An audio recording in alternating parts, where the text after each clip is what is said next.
our sufferings, no matter what it is, like people can ask the question, where was God in whatever moment? He was there with a broken heart, tears out of his eyes, weeping and embracing you. The question is, did you hear him in those whispers?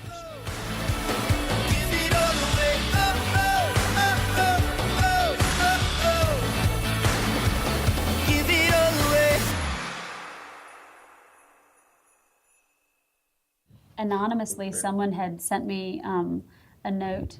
They stuck it in my mailbox, and that verse was just written in permanent ink on a little note card in an envelope in my mailbox. And I had all this mail, and I was overwhelmed right after I got diagnosed. And finally, one night, I just couldn't sleep. It's 4 in the morning, and I'm going through all the mail. I was like, I just got to go through all this stuff. And it was everybody just doing and saying tremendous things, but I just couldn't even handle it.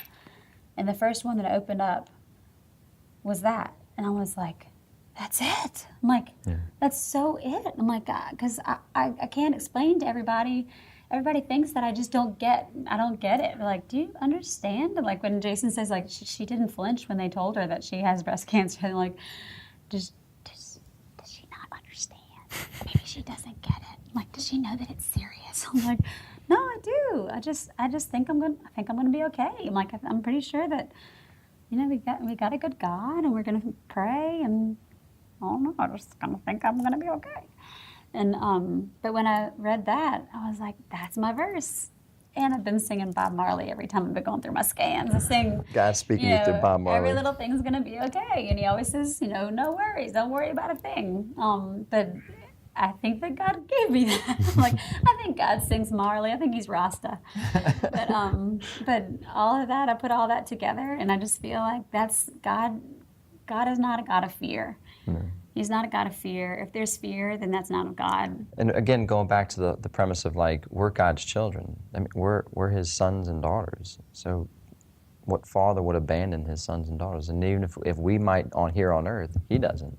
He's with us. And, even in our sufferings, no matter what it is, like people can ask the question, where was God in whatever moment? He was there with a broken heart, tears out of his eyes, weeping and embracing you.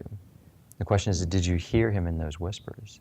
Did you hear him in that moment? Or did we let so many other things distract us from that, from hearing that whisper of God's voice that was so close to us? Listening? Are you listening?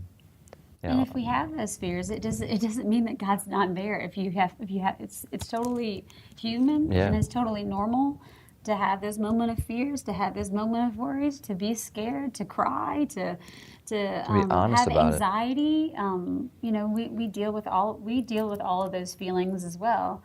But when we do, what do you do with them? Just like we said with guilt and suffering and everything, it's what do you do with it now? Yeah. Do you hold on to it and let it fester, or do you surrender it? And that's the thing, is that like I have a very conversational relationship with God, and I feel like I can surrender it to God and be like, God, here's the deal. I'm scared today.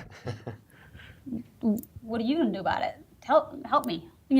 Talk to me. I need to talk to me. I take it. But see that right there, just even that surrender, that conversation, that's turning to God, right? And it doesn't have to be formal. It doesn't have to be, you can just start with, hi. And you turn to him, and that's instead of Satan putting those times of fear and anxiety and like whispers into our ears too, of like the whatever it is that we're going through and seeing that darkness. It's then, instead of it crippling us, right, it's an opportunity where we can take in that moment and turn to God, and now that moment, whatever it is drawing us now closer to God. And so and that's how his I think part of our weakness, he's able to work in it, and then that's how we become strong. And so we find in those weak moments an opportunity for God to do more in us. If we're too prideful, if we're not sick, then the physician who came to cure souls, we don't go to him. And he waits, though. He waits for us to find that. And to be humble enough to say, humble. More, we were just saying a little while ago, more of you and less of me. I'm not afraid to say, where I am weak, and I know I am weak, and I know I am not perfect. And just like I say every morning, God, I am never going to be a perfect mom. I'm never going to fulfill all of my children's needs. I'm never going to fulfill everything that Jason wants from me. I'm never going to fulfill all that I wish I could do of myself. Or when I was diagnosed, all of the ways that I needed help, and I didn't like that. But I had to say, God, I'm not able to do all these things, and that's okay for me to say. I am not everything. I can't be everything, but I need you, and I'm going to need your strength to fill in where I am weak. I need you to be strong.